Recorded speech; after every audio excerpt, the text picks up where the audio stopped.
A estas alturas de jugada el CX60 ha salido por PowerArt varias veces. Primero te lo desmenuzamos técnicamente en el centro de formación de la marca. Luego tomó parte en su versión híbrida enchufable en el mega comparativo de SUV que publicamos las navidades pasadas. Pero nos quedaban dos pruebas, la del 6 cilindros en línea diésel y la del 6 en línea gasolina, ambos mild hybrid. Yo soy Guille García Alfonsín, esto es PowerArt con la energía de Total Energies.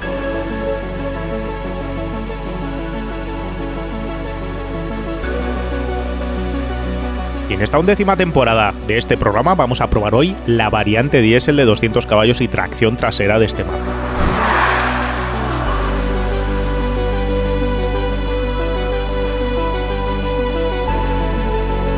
Los diésel son para lo que son, larga distancia, alta carga de acelerador. Todo lo que no sea usarlos así, con los sistemas post-tratamiento de gases modernos que ahora llevan todos, los equipan por ley, lo que vais a tener son problemas primero con un consumo desaforado de urea, del famoso AdBlue, que va a acabar el coche hasta oliendo por fuera a urea, algo parecido al olor a pis, por cierto, lo acabamos de experimentar aquí grabando las pasadas de este coche.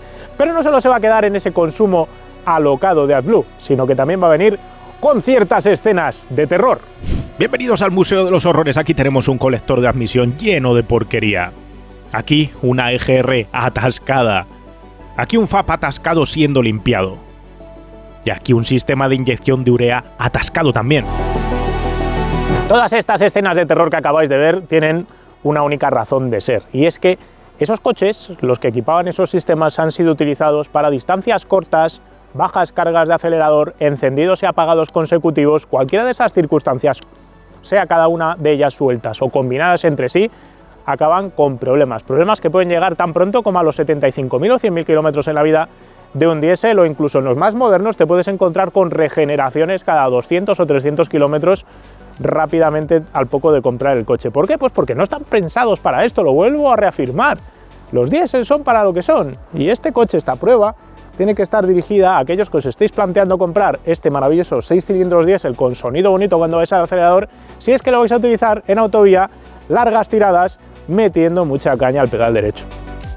Si haces cualquier otro tipo de uso, si por ejemplo tu rutina incluye tandas de 50 km en interurbano o medio atascado, o te metes por el centro urbano o cualquier cosa similar, entonces tu mejor opción dentro de la gama CX60 es el híbrido enchufable de gasolina.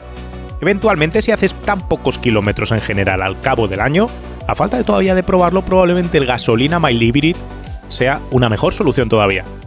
Así que con el perfil de uso claro, ¿cómo podríamos hacer la mejor prueba posible para el CX60 diésel de 6 cilindros para que os resultase relevante a vosotros que os estáis planteando este coche? Pues metiéndole un viaje de larga distancia. Buenos días a todo el mundo, son las 7:13 de la mañana y me voy a Barcelona con el famoso CX60 diésel, que todo el mundo dice que gasta muy poco, que homologa muy poco gasto, y lo que vamos a hacer es un Alcalá de Henares, Barcelona y volver, ritmo natural de la vía, como conduce la gente que hace muchos kilómetros normalmente, y vamos a contaros cuánto gasta. Mi expectativa personal, voy a jugármela ya, es que va a gastar algo así como, uy, qué objetivo más sucio, como el GLC de Mercedes, que probamos diésel hace poquito.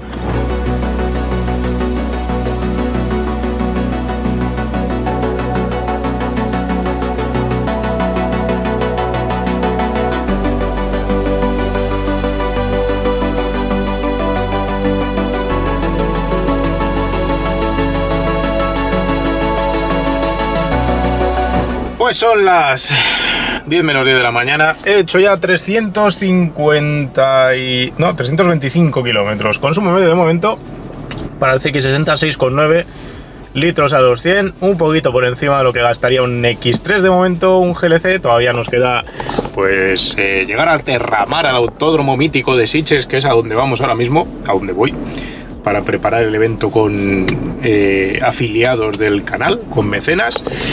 Me quedan 2 horas hasta allí, dice esto, 222 kilómetros, llevo un poquito más de la mitad del viaje. La verdad es que ahora baja la carretera, así que algo mejor el consumo estará. Luego, como vamos a hacer ida y vuelta, pues ya veremos cuando mañana acabe de vuelta en casa cuál ha sido el consumo. Vamos a seguir.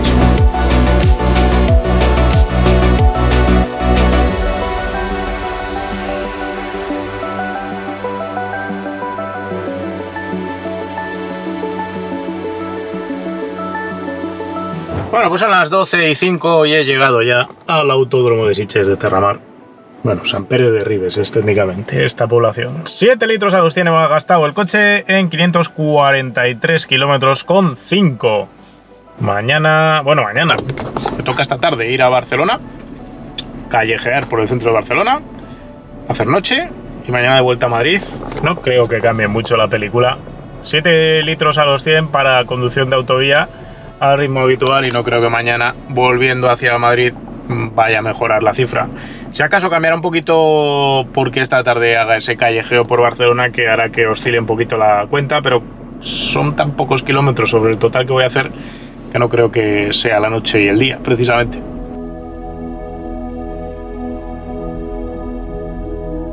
Por el final del viaje, nada más y nada menos que 1189 kilómetros con un consumo medio de 7,4 litros.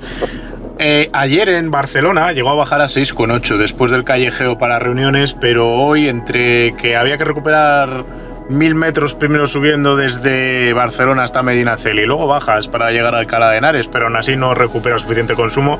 Ha habido un poquito más de viento, racheado de frente, pero bueno, sí, básicamente la subida de consumo es porque asciendes versus desciendes más un poquito de ese viento. 7,4 que es más que lo que tenemos registrado, ahora lo voy a comprobar para ponerlo en el vídeo, pero más que lo que hicimos con el GLC 220 diésel y más también de lo que recuerdo haber probado en un X3 diésel de potencia equivalente.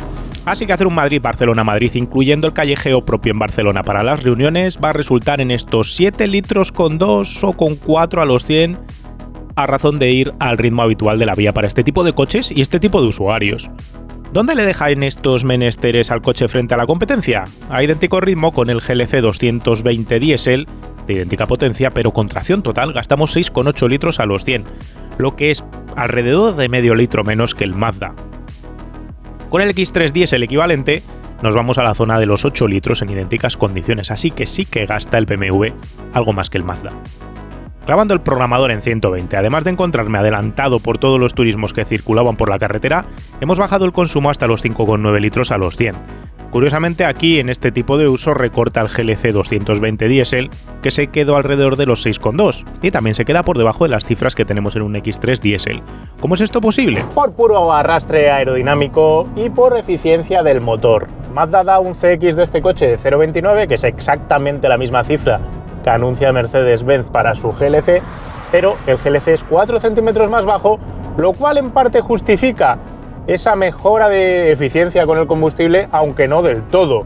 La otra parte tiene que tener algo que ver con la zona de eficiencia del motor, porque el 4 cilindros turboalimentado del Mercedes parece que trabaja con más sobrepresión de lo que trabaja este 6 cilindros y probablemente a eso le dé algún tipo de ventaja para justificar ese salto en consumo de combustible. Aunque no deja de resultar curioso ese salto de consumo que tenemos entre los 120 y los 140 por hora en este coche, porque en los 120, como os digo, se queda por debajo del Mercedes y en los 140 se queda por encima. En ciclo mixto, en la prueba de consumo que le hacemos a todos los coches, que es el dato que solemos dar aquí de consumo, donde mezclamos circulación urbana, autovía, algo de nacional, el CX60 diésel de 200 caballos se ha quedado en 5,6 litros a los 100, que es una buena cifra cercana a los 5 litros homologados, como suele ocurrir ya con las medidas WLTP. La foto general de consumos, por tanto, es la foto típica de un coche diésel de gran tamaño con mucha superficie frontal, con buena eficiencia cuando vas a velocidades legales o inferiores a las legales, porque es un coche que ahí no tiene tanta fricción aerodinámica, pero que su consumo se dispara clarísimamente en cuanto pasas de los 120 por hora para arriba y se convierte en algo exponencial. Hay que tener en cuenta que este mismo motor montado en una berlina tendría consumos mucho mejores, del orden de alrededor de un 20-25% mejores a 140 por hora, lo cual nos hablaría de un consumo de motor pues mucho más bonito de contar. Probablemente nos moveríamos en cifras alrededor de los 6 litros y algo a los 100 respecto a estos 7 que hemos tenido en esta medida a 140 por hora que os contaba. Y es que las berlinas siempre acaban siendo mejores, pero desgraciadamente no las compramos. Por eso Mazda paró su proyecto de berlina y se quedó con este formato sub. Y recordemos que Mazda estaba desarrollando este tipo de producto hasta que hace algo así como 3 años decidió parar el proyecto para centrarse en la familia SUVs, porque solo compramos SUVs. Pero ya basta de hablar de consumos, hablemos ahora del motor, de otras características, por ejemplo, el sonido del motor. Hay dos partes del sonido, una fea y una bonita. La fea es nada más arrancar por la mañana cuando está el motor frío, que suena como un diésel Perkins de los años 70. Horrible, la verdad. Taca, taca, taca, con traqueteo. Todo el motor de aluminio se tiene que dilatar y hasta que no se dilata, pues esas combustiones son muy feas. Dicho esto, una vez que ha alcanzado la temperatura óptima de funcionamiento, pasa a tener un tono muy agradable, muy bonito, de 6 cilindros, que es mucho más agradecido que el sonido que nos encontramos en un X3, en un Q5 o en un GLC de Mercedes-Benz. En todos esos nos encontramos un 4 cilindros mucho más tosco a nivel de garganta sonora. La pegada que tiene no es mala, el 60-100 lo ha hecho en 4 segundos y medio, el 80-120 lo ha hecho en 5 y medio, cifras que copian a la décima las del GLC 220 diésel y que, como os contaba entonces, me parecen más que suficientes para desenvolverte en carretera con un coche que, recordemos, pesa 2 toneladas. Otra característica interesante de este motor respecto a sus rivales mucho más sobrealimentados, de 4 cilindros, más pequeños y de régimen más bruto en cuanto a su respuesta al acelerador, en cuanto se entrega potencia, es que este motor se estira durante más rango de revoluciones, desde las 1500 vueltas hasta las 4700 más o menos. Es un motor que te quiere empujar hacia adelante y eso va a hacer que tengas más rango de uso, más ancho de banda, no esté comiéndose las marchas tan rápido como nos sucedía, por ejemplo, con el mismo GLC 220 diésel, que estaba todo el rato ahí con esa patada, pan, a 3000 y pico y pan, a 4500 te cambiaba de marcha, y eso hacía que tuviese una banda de uso mucho más estrecha, que hace que todo el rato esté el coche comiéndose marchas o quitando marchas, sea cuando lleves el cambio en manual o sea cuando estés jugando tú con las levas. Aquí tienes una respuesta más limpia, más progresiva, que además se combina con un pedal de acelerador largo, de los que me gustan, un pedal que te permite modular con mucha más precisión, con mucho más movimiento de tobillo cuanto par estás entregando a las ruedas traseras, lo cual te permite conducir pues con una sensación más fina de control y con una sensación menos tosca de la que sueles encontrar con los diésel turboalimentados de 200 caballos o más dentro de este tipo de vehículos, que tiene una respuesta bastante más directa al acelerador y no tan modulable, voy a decir. En el mega comparativo sub con el CX60 híbrido enchufable notamos que cuando el coche pasaba de empuje eléctrico puro al combinado con el motor de combustión, el acoplamiento que hacía con el sistema de embragues de discos que tiene la caja epicicoidal era muy brusco. Así, en esa entrada de potencia, sobre todo si ibas con bastante acelerador, notabas un golpe seco hacia atrás y hacia adelante. Pensábamos que esa problemática estaría atada solo al híbrido enchufable, pero no.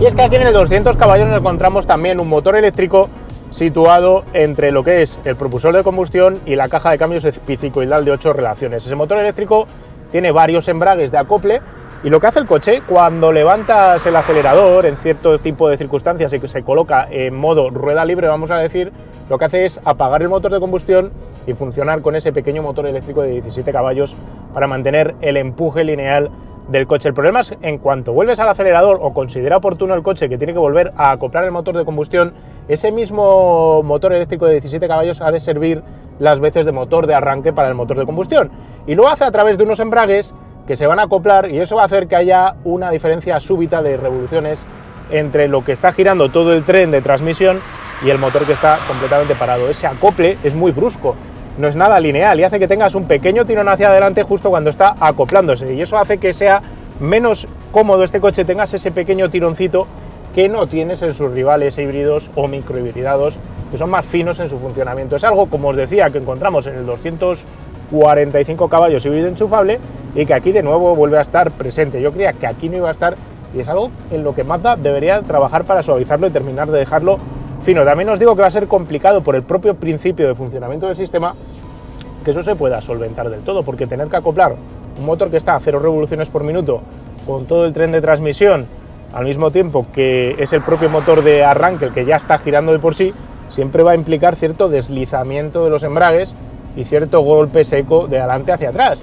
Y no sé si eso lo van a poder solventar con este tipo de funcionamiento sin acoplar un motor eléctrico adicional para poner a revoluciones al motor de combustión. La caja de cambios epicicoidal sí que os voy a decir que es muy suave, muy tranquila, no te das cuenta de cuándo cambia de marchas, es suave justo por eso, solo lo notas por los cambios de sonido del motor a medida que vas cambiando la carga y si quieres utilizar las levas pues te lo permite hacer también sin tirones, así que ahí un buen trabajo por parte de Mazda, que ha desarrollado esta caja ella misma para utilizarla en estos coches, así que es trabajo propio, fruto propio.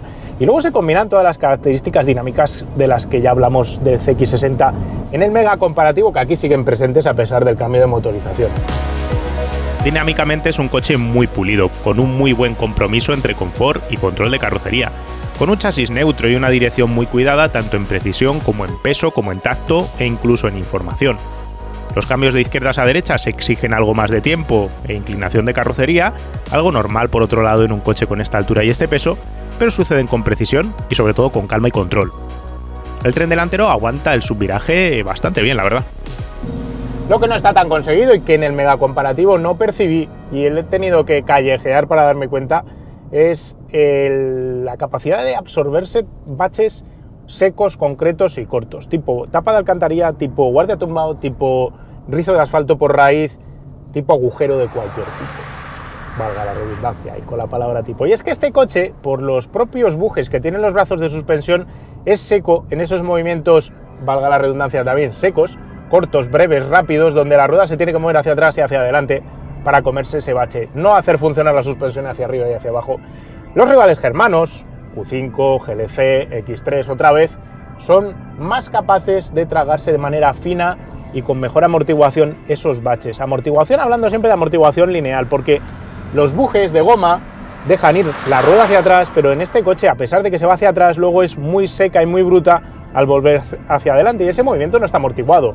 Y eso es justo lo que hace que estos coches sean más saltarines, del tren trasero si no lo llevas cargado, del tren delantero cuando pillas ese perfil de bache que en el mega comparativo directamente no encontramos mientras estábamos probando el coche, por eso nos pasó desapercibido.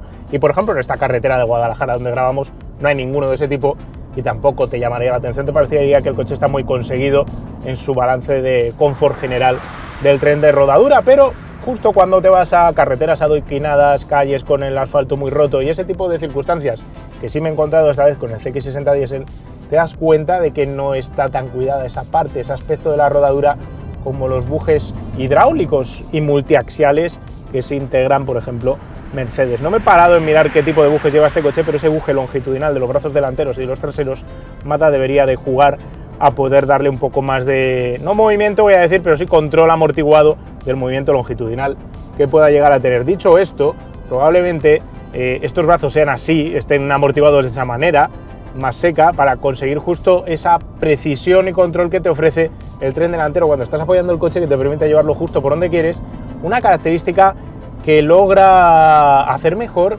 que la mayoría de sus rivales y probablemente tenga que ver con ese pequeño peaje que pagas después en ese confort en baches concretos. Así que no sé hasta qué punto se le podría quitar esa parte de sequedad sin cargarte esa precisión en un coche tan alto, tan pesado, con el centro de gravedad tan arriba. También habría que probar otro tipo de carcasas de neumáticos, a ver si una carcasa tipo Michelin, que suelen ser más blanditas, puede tragarse mejor esos baches concretos y secos, porque por balón no será, porque es un coche que lleva bastante balón en el propio neumático. Curiosamente, Mazda tiene un coche que digiere mejor baches largos que lo hace el GLC o el X3 que hemos probado, que son algo más duros en ondulaciones largas de autovía, pero estos dos no tienen esa problemática con baches cortos y ofrecen una pisada más redonda. Viajando por autovía a ritmo constante, el aislamiento sonoro es bueno, pero no espectacular. Hemos medido 66 decibelios a 120, que en términos generales no es mala cifra, pero está lejos de los 64,5 de un GLC o los 63 y poco de un X3. Como todo coche moderno de esta categoría y de este precio, tiene control de crucero adaptativo con ayuda de mantenimiento de carril, que funciona bien en términos generales, pero que durante las 18 horas en las que le metí 1000 y pico kilómetros al coche, yendo y volviendo a Barcelona, me presentó un par de problemas concretos que también no he encontrado en sus rivales y que os quería destacar porque no me había dado cuenta de ellos hasta ahora. Una es que cuando vas a adelantar camiones en autovía, viajando el camión a 30 o 40 km por hora más lento que tú, el coche frena. Es decir, aunque tengas una velocidad marcada en el programador, el CX60 no lo ve claro y lo que hace es reducir bruscamente la velocidad yendo a freno sin pedírselo, cuando realmente no lo necesita porque el coche pasa de sobras por el espacio que queda. Una vez rebasado el vehículo, si quieres volver al carril derecho tienes que dejarte una enorme distancia de seguridad. Si lo haces más ajustado, si te vas a la derecha más rápido, el coche te meterá una enorme corrección al volante mientras pita como un loco.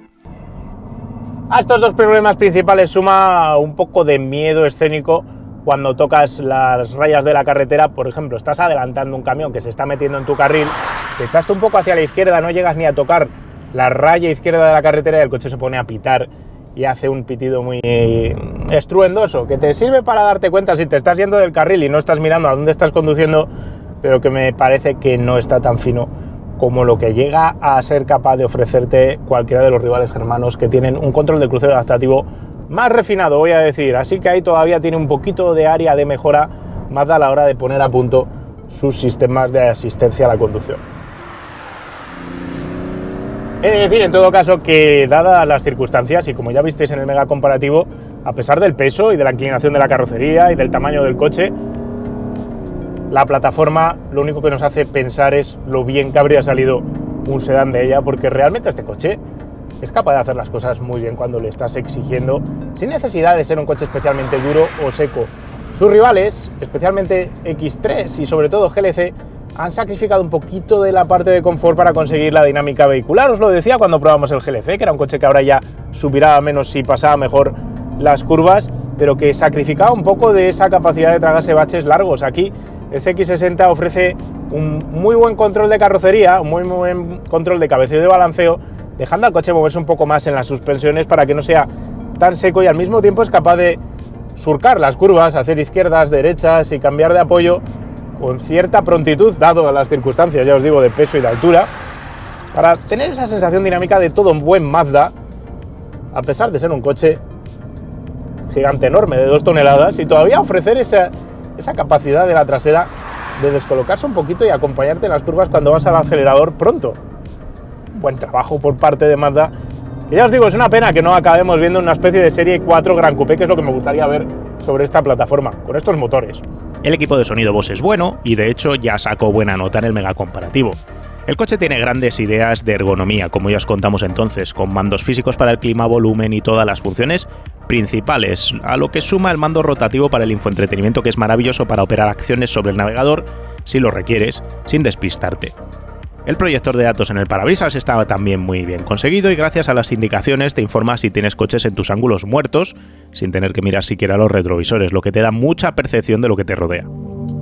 Espacio no te va a faltar por dentro, ya lo medimos en el mega comparativo y os contamos que este coche era tan grande como el que más dentro del segmento de SUV. Este no es la versión de equipamiento más alta, como sí probamos en el mega comparativo, pero aún así tienes buenos materiales, buenos ajustes, una ergonomía muy cuidada de la que vamos a hablar ahora, y también no tienes esa sensación, ¿cómo decirlo?, de nave espacial que tienes con otros coches modernos, que hay gente a la que le echa para atrás. Tienes un volante redondo, las pantallas que tocan y una sensación zen de tranquilidad y relajación propia de los coches japoneses. La única pega que le pongo a este coche aquí dentro sentado tiene que ver con las butacas, y lo dije en el mega comparativo y me reafirmo.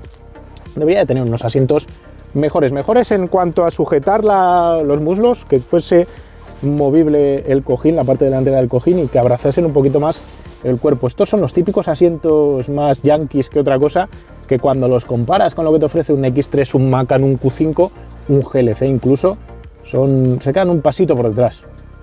Y no podemos olvidarnos hablar del techo panorámico de cristal, que mete un montón de luz al habitáculo para que la gente que viaja atrás tenga sensación de espacio, de no ir metido ni encerrado dentro del coche. Y luego no podemos tampoco dejar de hablar de los 570 litros de maletero.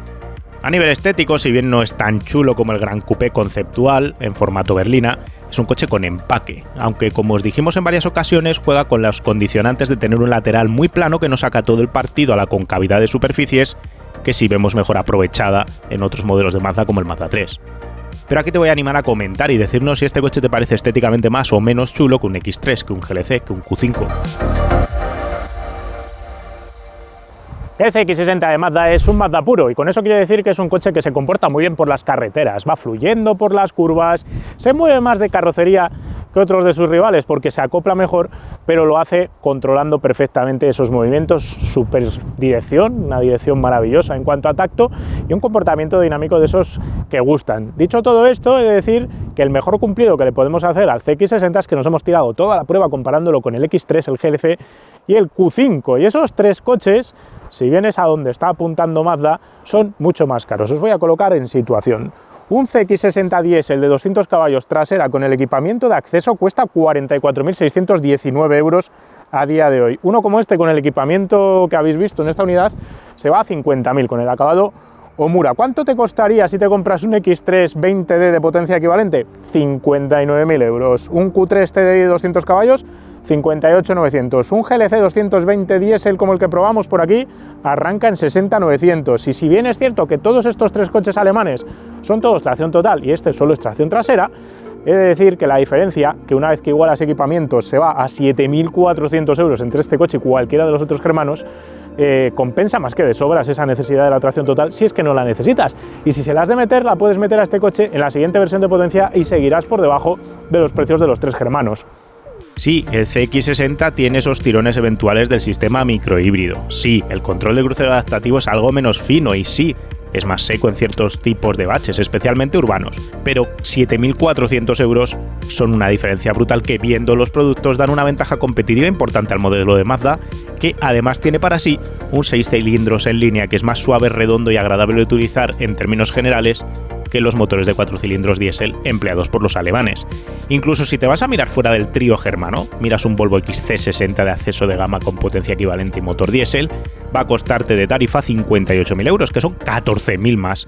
Así que la propuesta de Mazda, viendo lo que te ofrece, lo que te da a cambio de tu dinero, viendo dónde se sitúa a nivel de acabados y de comportamiento frente a los rivales aspiracionales germanos, hacen que esta propuesta comercial sea realmente buena. ¿Lo recomendaría? Concretamente el diésel depende del tipo de uso, ya os lo he dicho antes, que le vayas a hacer, porque si no probablemente me iría a otras versiones dentro de la gama CX60. Vamos a verlo. Como te decía al principio, si tu uso es principalmente urbano e interurbano, mi recomendación es que apuestes por el híbrido enchufable, que arranca en los 50.000 euros redondos, pero que tendrá mucha mejor vida en el callejeo gracias a su condición de eléctrico en este tipo de uso y no sufrirá tanto a medio plazo como un diésel. Y si no haciendo ciudad lo que ocurre es que no haces gran kilometraje anual, especialmente a gran ritmo por autovía, entonces te diré que tal vez deberías considerar el 6 cilindros de gasolina que va a llevar este coche, que va a contar con tecnología SkyActiv-X y promete mucho sin los riesgos de taponar la EGR, el FAP y el resto de liadas, a pesar de que lleve esos dispositivos. Pero es que las combustiones de gasolina dejan muchas menos partículas y eso hace que los sistemas de posttratamiento de gases no se averíen tan frecuentemente. Un CX5 es más pequeño, curiosamente, y se siente también más pequeño. Es más ligero, más fácil de manejar, especialmente en entorno urbano, pero el problema es que está muy cerca en precio. En carretera, la condición del CX60 de tener mejor reparto de pesos, motor longitudinal y demás no lo hacen claramente mejor, salvo que vayas al límite de agarre. Digamos que sencillamente el CX60 compensa su extra de tamaño y peso a base de colocar acertadamente todos sus órganos mecánicos, frente a un CX5. Hay áreas de mejora en este coche, como en todos los coches que probamos en PowerArt, básicamente. Una es la de los asientos que os he contado, otra es el control de crucero adaptativo y otra es ese comportamiento un poco errático del sistema híbrido cuando entra la transmisión y se pega ese pequeño latigazo hacia adelante.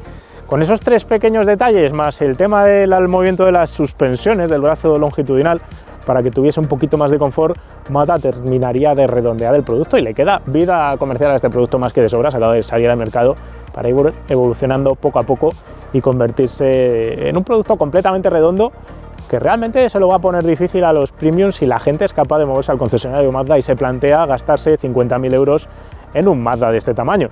La pena para mí, obviamente, os lo he dicho antes mientras conducía, es que este chasis maravilloso, este motor, este concepto de vehículo no lo hayamos visto plasmado en un rival para Serie 4 Gran Coupé o algo parecido como sí estaba planteado originalmente dentro del programa de lanzamientos de Mazda, y eso se ha quedado parado. Y es una pena porque los mimbres que estamos viendo aquí, los ingredientes de este plato, la verdad es que ofrecían mucho potencial.